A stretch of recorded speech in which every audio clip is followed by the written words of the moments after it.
नमस्कार, मैं हूं देवांशु। आप देख रहे हैं न्यूज़ फॉर नेशन। हमारे साथ बात करने के लिए रालोसपा के प्रमुख उपेंद्र कुशवाहा हैं।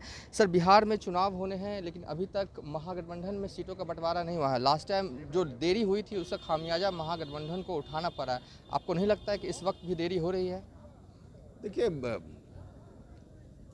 देर हो रही है, लेकिन जो दूसरा गठबंधन है वहाँ भी कुछ हो गया जिसका नुकसान हम लोगों को होगा और उनको फ़ायदा होगा, ऐसा भी नहीं है। समय पर हम लोग भी कर लेंगे, उसमें कोई कठिनाई नहीं आएगी। बातचीत चल रही है सीटों को लेकर? हाँ, निश्चित रूप से बातचीत तो चल ही रही है। बातचीत से ही हल निकलना है, तो बातचीत चल रही है। एक तरफ देखा जा रहा है कि एनडीए में भी सीटों को लेकर माथापच्ची जारी है। चिराग पासवान लगातार तनातनी की स्थिति में है। क्या लग रहा है, वहाँ क्या हो रहा है सर? देखिए, वहाँ अवसरवादिता है। सीट को लेकर के आपस में लोग जूझ रहे हैं। जनता के लिए 15 वर्षों में क्या हुआ, इसका जवाब देने के बजाय सोशल इक्वेशन के आधार पर कैसे जीत लें, बस यह कोशिश है। इसलिए ऐसा वहाँ चल रहा है।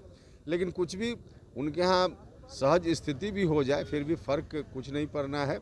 इस बार एनडीए को जाना बिल्कुल निश्चित है। आप शिक्षा का मुद्दा उठाते रहते हैं, तेजस्वी यादव ने बेरोजगारी का मुद्दा उठाया है। किस तरीके से महागठबंधन में आप इस मुद्दे को लेकर, बेरोजगारी के मुद्दे को लेकर आवाज़ बुलंद करेंगे? क्योंकि देखा जा रहा है कि आप शिक्षा के मुद्दे को लेकर लौ जला रहे हैं। देखिए, सभी मुद्दे एक दूसरे से जुड़े हुए हैं।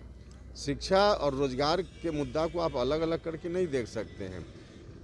दोनों एक दूसरे से जुड़ा हुआ मुद्दा है। जो मौलिक मुद्दा है जनता का, उसको लेकर इस बार का चुनाव हो, हम लोग यही चाहते हैं, जिसमें रोजगार भी है, शिक्षा भी है, स्वास्थ्य भी है, पढ़ाई, दवाई, कमाई, सिंचाई, सुनवाई, कार्रवाई सभी है।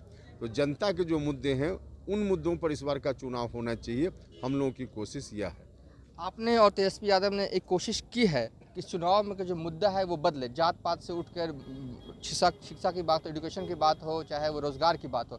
लगता है कि जनता जो है इस मुद्दे पे भी वोट करने को तैयार, क्योंकि बिहार की राजनीति आप अरसे से देख रहे हैं, जो वोटिंग जो होता है पैटर्न, वो खासकर ग्रामीण इलाकों में इन सब मुद्दों पर होता नहीं है। देखिए, अब तक नहीं हुआ है। इसका खामियाजा अल्टीमेटली जनता को ही भुगतना पड़ता है और पड़ा है। इसलिए इस बार लोगों से अपील है कि इस बार लोग जात पात के आधार पर वोट न करें। इस बार उनका जो मुद्दा है, उन मुद्दों के आधार पर वोट करें।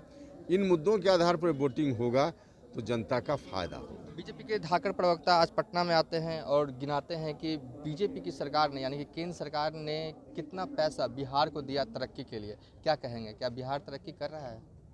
बिहार तरक्की कर रहा है कि नहीं कर रहा है, जनता से जाकर पूछ लीजिए। जो लोग अभी कोरोना काल में परेशान हुए, हजारों किलोमीटर से पैदल चलकर यहाँ पहुँचे, रोजगार नहीं है बिहार में, और इस संकट की स्थिति में पुनः मजदूर वापस भी हो गए। अगर बिहार में रोजगार होता तो उनको बाहर नहीं जाना पड़ता। तो बिहार में क्या कुछ किया इन लोगों ने 15 वर्षों में, जनता के सामने है।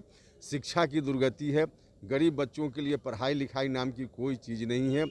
स्वास्थ्य की दुर्गति है, जो गरीब लोग हैं, डॉक्टर नहीं है इलाज के लिए अस्पताल में, कोई इंफ्रास्ट्रक्चर नहीं है। उसके बावजूद अगर कोई दावा करे कि बिहार में बहुत काम हुआ है तो भगवान मालिक है। चिराग पासवान अगर महागठबंधन में आना चाहेंगे तो आपका रुख क्या होगा? नहीं, देखिए, अभी का विषय यह नहीं है। विषय जब हमारे सामने आएगा फिर इस पर जवाब आखिरी देंगे। सवाल है उपेंद्र कुशवाहा जी, आप बताएंगे नहीं लेकिन मैं फिर भी पूछूंगा, कितने सीटों पर चाहते हैं कि रालोसपा चुनाव लड़े महागठबंधन में?